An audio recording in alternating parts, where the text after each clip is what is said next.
बिस्मिल्लाहिर्रहमानिर्रहीम। अस्सलाम वालेकुम नाज़रीन, मैं हूँ फैयाज़ अहमद वड़ाज और मेरे साथ तशरीफ़ रखते हैं जनाब ज़ाहिद कोगी साहब।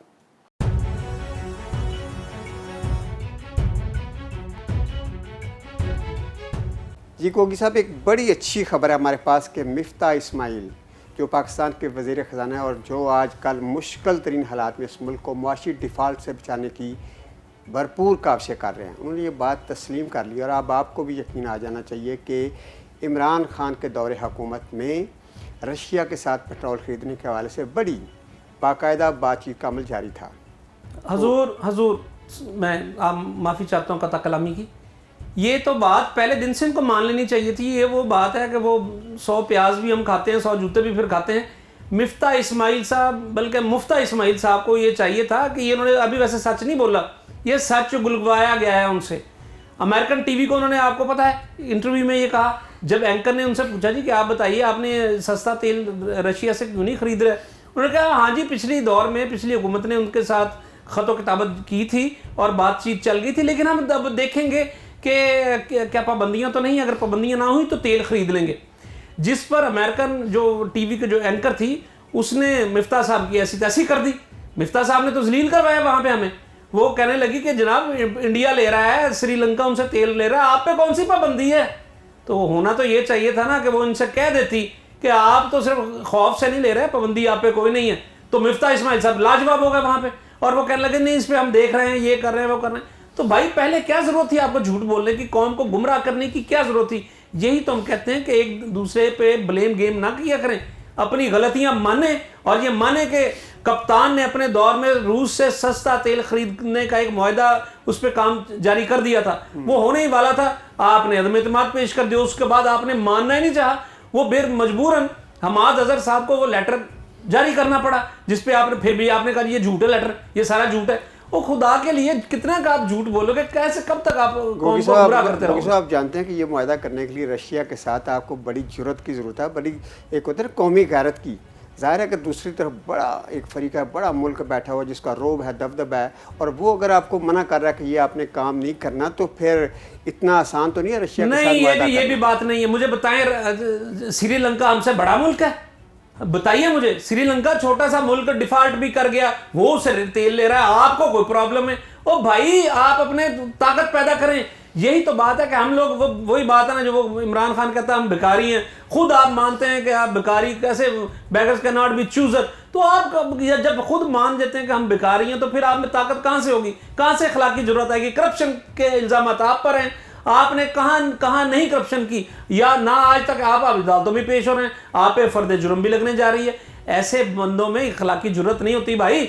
इसके लिए आपको किरदार का भी मजबूत होना पड़ेगा। और बिल्कुल श्रीलंका की तरह आप भी कहेंगे हमने लेना तेल, इंडिया ने नहीं ले लिया। कौन सा इंडिया को उन्हें आगे बम मार दिया उसने। आप लें, जो मुल्क के लिए मुफाद में, मुल्क की मुफाद में जो फैसले वो करें यार। जाती अनाप की बीट ना चढ़े पाकिस्तान साहब। उसके लिए बड़ा ज़रूरी है कि आपकी जो खारजा पॉलिसी है बड़ी आज़ाद हो, आप में कौमी गैरत हो, कौमी सोच और किसी से टक्कर लेने की पावर हो कि हम अपने मुफादात, जहाँ हमारी कौम का मुफाद होगा वहाँ हम अपने मुफाद को देखेंगे, हम किसी की परवाह नहीं करेंगे, हम दोस्तों से दोस्ती रखेंगे लेकिन उनकी गुलामी नहीं। इस तरह की सोच हो तो ये सारे मामला चलते हैं। लेकिन आप तो जानते हैं कि जो हमारे हुक्मरान हैं वो जब पाकिस्तान में होते हैं तो अदालतों में जाते हैं, करप्शन के और मनी लॉन्ड्रिंग के केसेस है उनकी पैरवी कर होते हैं, और फिर जब बाहर जाते हैं तो पाकिस्तान का वो मुकदमा किस तरह लड़ेंगे। आप जानते हैं कि आजकल जो वज़ीर आज़म हमारे वो तुर्की के दौरे पर हैं और पिछले 2 महीने के दौरान उन्होंने 4-5 मुल्कों के दौरे किए हैं। और वो दिन रात एक ये फयाज साहब मुझे बताइए, एक तरफ आप कहते हैं कि हमारे पास जहर खाने को पैसा नहीं है। मुसद्दिक मलिक साहब ने यही कहा था ना कि हुकूमत के पास जहर खाने को पैसा नहीं है।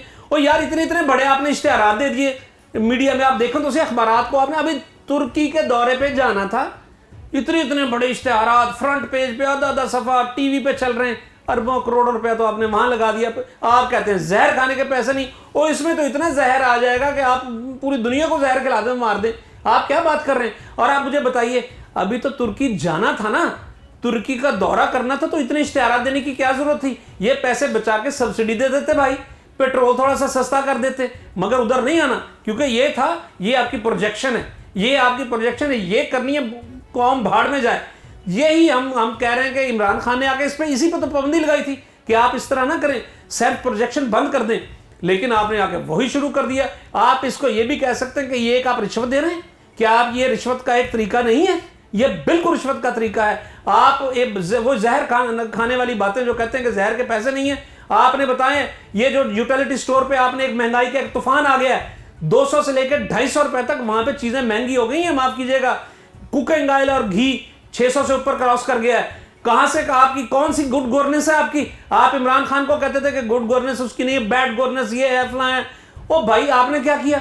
अभी आया जुमा 8 दिन हुए हैं, 40-45 दिन आपको हुए हैं। महंगाई का रेशो देखें, चले वो तो आलमी मंडी से कर रहे हैं ना उसको, पेट्रोल को। ओ भाई इसका क्या आपको इशू है? क्या चीजें, क्या अमर माने कि आप ये चीजें क्यों नहीं तो सस्ती कर देते? ये जो आपने करोड़ों रुपए की आपने इश्तारातों पे अपनी जाती तशहीर पे उड़ा दी है, क्या इससे सब्सिडी नहीं दी जा सकती थी? क्या कोई एक महीना गरीब आदमी को थोड़ा सा और बचत नहीं हो सकती थी? 5 रुपए तेल उसके दौर में बढ़ा था इमरान खान के, और मोहतरमा मरीम नवाज साहब ने ट्वीट कर करके मार दिया था। और उस वक्त हमारे कई दोस्त साफी वो इतना बोले थे वो जिसको कहते हैं ना, नाच नाच के घुंघरू टूट गए थे उनके। आज वो सारे चुप हैं, किसी को नजर ही नहीं आ रहा कि यार महंगाई हो गई कि नहीं हो गई। वो एक ज़रिए अद्वियात पे उन्होंने एक निकली भी है उसकी दवाई का नाम है पटवारी।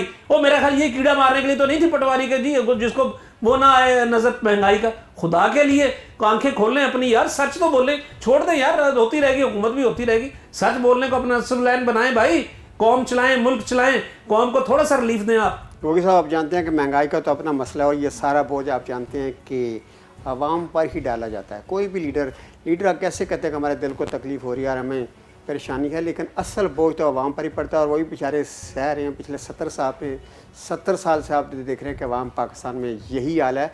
तो हम आपसे ये पूछना चाहते हैं, जो पंजाब की हुकूमत बनी है, हमजा शहबाज शरीफ साहब, और जो इस वक्त काबीना को तश्कील दे रहे हैं और बड़ी बड़ी बातें कर रहे हैं लोगों की खिदमत की और लोगों के मसाइल हल करने की, सुना है कि उनकी हुकूमत बनने में पहले तो रुकावट बायत थी, अब अंदर से भी जो उनकी मेन इत्तेहादी जमात है पीपल्स पार्टी, वो वजारतों की तकसीम पर अलहदा होने की धमकी दे रही है, यहाँ तक बात पहुँच गई है। जी ये बिल्कुल ठीक है आपकी मुखबरी, ये बिल्कुल ठीक है।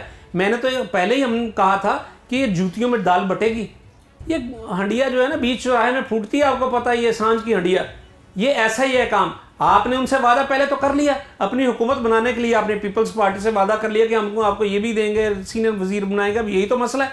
आपने सब अच्छी अच्छी वजारतें अपने पास रखनी है नहीं, और उनको आपने रखा दिया छोटी छोटी बात पे, जिसपे उन्होंने स्टैंड ले लिया पीपल्स पार्टी ने। वो कहते हैं जब ये लोग इकट्ठे हुए थे तो सबका एक ही था, एक ही सोच थी कि हमने महंगाई मार्च करने इस मुल्क के अवाम को, जो खान साहब की गलत पॉलिसियों से महंगाई बढ़ी, आप जानते हैं कि बड़ा शोर मचा होता, हमने उसका खात्मा करना है। तो अब जब ये इकट्ठे को आए हैं, इकट्ठे हो गए हैं, और ये अपना उस पर्पज़ में, उस मकसद में उन्होंने अचीव भी कर लिया, तो बजाय इसके ये वजारतों पर छोटी छोटी बातों पर ज़ाती मुफादात पर लड़ रहे हैं, जिस तरह हम देख रहे हैं। अब इनको कोई ख्याल नहीं कि लोगों के मसले हल करें। असल में इनकी सबसे बड़ी इनकी ख्वाहिश थी, इनकी कोशिश थी कप्तान किसी तरह उतर जाए। पता नहीं को क्या दुश्मनी थी उनसे, चले होगी, सियासत में होती भी है, लेकिन भाई आपने कप्तान की दुश्मनी में आपने मुल्क दुश्मनी कर दी, कौम दुश्मनी, अवाम दुश्मनी कर दी आपने।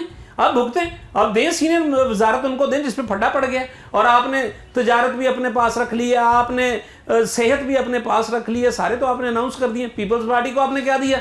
इत्यादि इसी वजह से नाराज हुए में।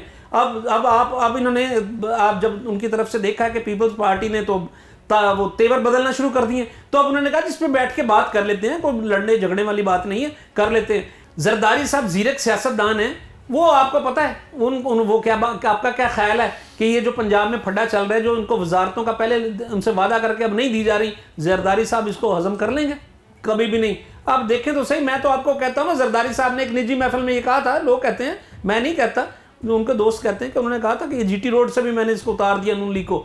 तो वो बिल्कुल, ये आपको आने वाले दिनों में पता भी चल जाएगा, जब इलेक्शन होगा तो आपके सामने बहुत कुछ आ जाएगा।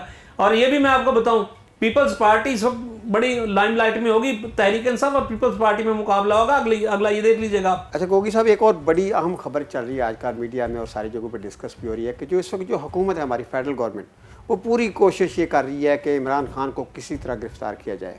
वो जो उनके एक अंदर आ गए ना इंतकामी कार्रवाई की, उसको बजाने के लिए या उसको सेटिस्फाई करने के लिए अपनी ईगो को, और आप देख रहे हैं कि उनके तमाम तर वो टैक्टिक्स इस्तेमाल कर रहे हैं कि खान साहब को किसी ना किसी तरह गिरफ्तार किया जाए।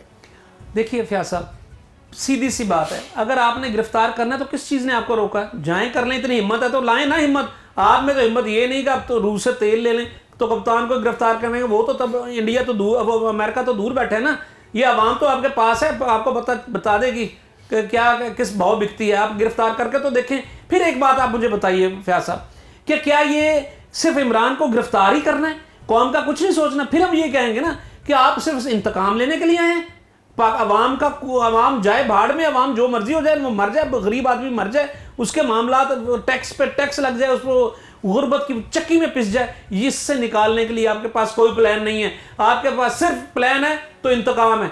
तो अब अगर आपने इंतकामी कार्रवाई करनी है तो फिर अल्लाह अल्लाह खैर सला, फिर कल वो आएंगे, वो इंतकामी कार्रवाई करेंगे, अवाम का कौन सोच रहा है? एक मुख्तसर सी मैं बात बता दें, क्या समझते हैं कि मिफ्ता इस्माइल और जो मौजूदा हुकूमत में इसमें इतनी हिम्मत है कि ये रशिया से बात कर सके और अमेरिका को नाराज़ कर ले? अगर ऐसी बात होती तो वो कह ना देते। वो तो भला उसका अमेरिकन वो जो टीवी के एंकर है उसका, जिसने उनसे ये सच उगलवा लिया, वरना वो तो इसको भी दबा गए थे बात को। और इतनी हिम्मत कहाँ है भाई? उसके लिए आपको अखलाकी जुर्रत चाहिए, जो माफ़ कीजिएगा हमारे सियासतदानों में नहीं है। 2-4 होंगे सियासतदान जो अखलाकी जुर्रत दिखा सकते हैं, बाकी कोई चक्कर नहीं है। आप इसी तरह ज़रा चलते जाएँ, खैर है, कोई बात नहीं। नाज़रीन, मुल्क की अंदरूनी पॉलिसी हो या खारजा पॉलिसी हो, जब तक हम अपने ज़ाती मुफाद से बालातर होकर कोई भी हुकूमत जुर्रत और बहादुरी से और कौमी गैरत का मुजाहरा नहीं करेगी, तो फिर मामलात इसी तरह के होंगे जिनका अभी तक गोगी साहब ने जिक्र किया है। इजाज़त चाहते हैं, अल्लाह निगहबान।